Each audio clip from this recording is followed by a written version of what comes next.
পিতৃপক্ষের অবসান ও দেবীপক্ষের সূচনায় মহালয়ার ভোরে তিল জল দানের মধ্য দিয়ে পিতৃপুরুষকে শ্রদ্ধা জানাতে তর্পণ করতে দেখা গেল ডুয়ার্সের বিভিন্ন নদীতে। জলপাইগুড়ি জেলার তিস্তা, জলঢাকা, গিলান্দি সহ একাধিক নদীতে চলে পিতৃতর্পণ। ধূপগুড়ি, গিলান্দি নদীর ঘাটে পিতৃপুরুষদের তর্পণ করতে মানুষদের ভিড় লক্ষ্য করা যায়।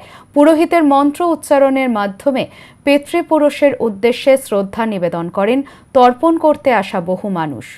পিতৃপক্ষের অবসান ও দেবীপক্ষের সূচনায় মহালয়ার পূর্ণ তিথিতে নেওড়া নদীর ঘাটে ভিড় করলেন স্থানীয় বাসিন্দারা।